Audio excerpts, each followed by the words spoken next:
Hi, I'm Heather Staker, founder of Ready to Blend. When I tell people why I love to go to Paris, I describe the Louvre Art Museum. I think the art in that museum is absolutely beautiful. I describe the delicious chocolate croissants. I describe the Eiffel Tower. I usually don't explain what I'm going to bring in my suitcase or how I'm going to get there, if I'm going to take a plane or if I'm going to jump in a boat.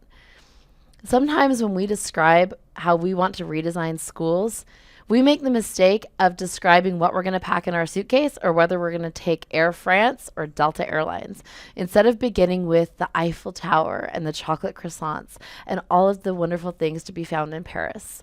I want to encourage you, as you're thinking about your initiative to innovate in your schools, to start with the why. Describe Paris, describe the Louvre Art Museum, describe all of the reasons why you believe in student-centered learning. For some people, your belief might stem from a heartfelt conviction that students should drive their own learning more, that they shouldn't be recipients of sit and get instruction, but that in order to thrive in today's entrepreneurial economy and knowledge economy, they really need to be able to own their learning and set their own path and manage their own journey. You might believe that students all would benefit from a more personalized education. I think one of the prime examples of that is Helen Keller, who was born, or as a young child, she was blind and deaf. And then along came Anne Sullivan, this wonderful tutor and teacher who took her by the hand literally and helped her discover how to talk, how to communicate, how to even write and read.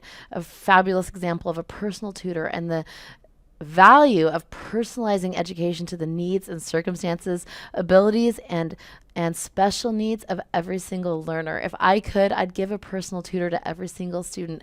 And student-centered learning is more moving us towards a design where every student has a more personalized approach that's tailored to his or her needs.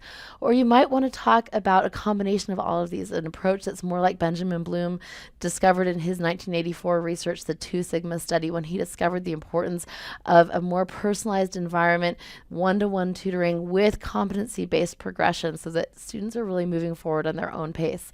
So those are some of the ideas behind student-centered learning. But when we focus too much on the buzzwords, on student-driven learning and personalized learning and competency-based education, sometimes we get lost in the what instead of really speaking from our own beliefs and our foundational stories around the why. After you've clarified your personal why, then we can start to unpack the what's and the how's. So let's look at some of the key what's and how's behind student-centered learning. How do we enable a more student-driven, personalized, competency-based approach to learning?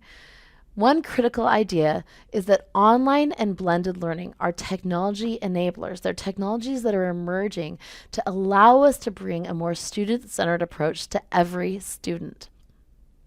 So what do we mean by online and blended learning? Well, online learning is simply internet delivered content and instruction. And when we talk about blended learning, it has a three-part definition. The first part is online learning, where students have at least some control of the time, place, path, and pace of their learning. The second part is in a supervised brick and mortar location away from home. So the students aren't necessarily full-time virtual learners. They aren't learning as homeschoolers. There's some brick and mortar school environment as part of their experience. And then the third part of the definition is that the modalities are connected to create an integrated learning experience. So if the student's learning online, say in the media lab for part of their math class, and then they return to their face-to-face classroom for the rest of their math class, there's data that connects that experience to create an integrated, seamless experience for that learner. I want to make the critical distinction that blended learning is not the same thing as technology-rich instruction. So even though there might be a teacher with an electronic smartboard, even though there could be one-to-one devices for every student, that is not necessarily a blended environment. In a blended learning environment, students have some control of the time, place, path, and/or pace of their learning. That's what makes it more student-centered, more tailored to their needs, and more driven by their needs. So let's play a quick game to see whether or not we can spot the difference between blended learning and technology-rich instruction. Number one, Sonia takes notes on her tablet while her teacher introduces the lesson. Is that blended or technology rich? The answer is technology rich. Sonia is using a tablet almost like a pencil and paper while she's still in a teacher-led environment. Number two, Robert's math playlist for the day is different from Kendra's. That's blended.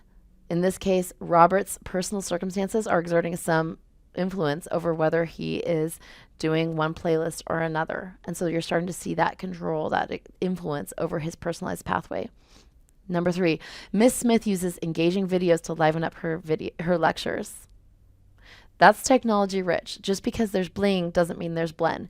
Doing sit and get instruction or anything that's related to teacher-led direct instruction and purely doing that, but using digital enhancements would be considered technology rich and not blended. Number 4, Angel rotates in class between online and small group instruction. That's blended learning. That's a classic station rotation example. Number 5, James's class works on Excel to graph functions. Now, if that's all that James's class is doing, that would also be technology rich. They're using technology to enliven a whole group standardized paced experience. And number 6, Marco uses software to work at his own pace and then does a hands-on project.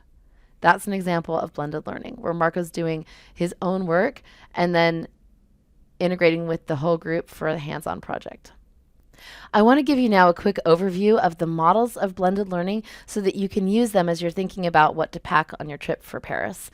So if you think about blended learning again, brick and mortar learning combined with online learning is blended learning. And we've seen 4 main models emerge around the world.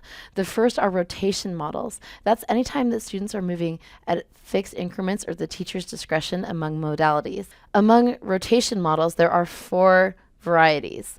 1 are station rotations.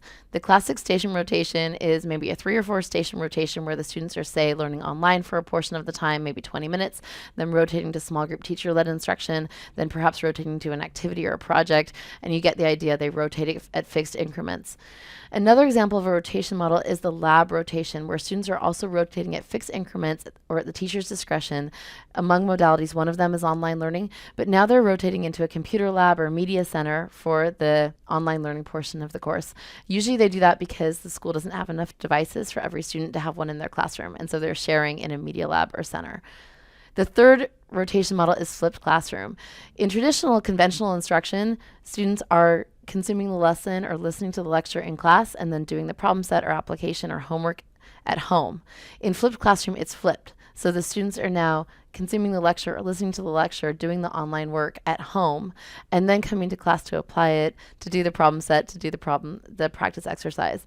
The last rotation model is the individual rotation model, and that's any time that students are still moving at a fixed schedule or the teacher's discretion, but they have an individualized, customized playlist. So one student might be doing online learning and then face-to-face tutoring and then a seminar, and another student might be doing only seminar for the day because that's what she needs the most. So that's an example of individual rotation. So those are rotation models. Let's look now at flex models. In flex models, this schedule is more flexible. The course or subject is primarily online, and then the students are meeting with the teacher, are doing breakout groups, are doing Socratic discussion and projects on an as-needed basis based on the flexible needs of that student or that cohort. And so a lot of times teachers feel like that's a hard one to envision. Let me show you what that could look like. So one example of a flex model at one school, they do core skills in the morning where they're primarily online, managing their individual goals, working towards their individual badges. And that's managed with a learning cycle. This is from Summit Public Schools where they set their goals. Each individual student sets their goals. They make a plan, they learn, they show what they know, and then they reflect on how it went. That then leaves other parts of the day for big blocks of time for project-based learning, for PE, for sustained reading time, and those kind of activities, whatever the student experiences are that school feels are most important to weave into that flex environment. So that's an example or a few examples of how a flex model might look. Oftentimes we see flex models get their start in credit recovery programs and dropout recovery programs, and then over time they get better and better until they're able to serve wider number of students. The third model is the a la carte model, and that's anytime students are taking a fully online course with an online teacher of record while continuing to attend their brick and mortar school. So suppose they are in a high school that doesn't offer AP Physics, then the student could take AP Physics online with an online teacher while continuing to participate in the rest of their high school day.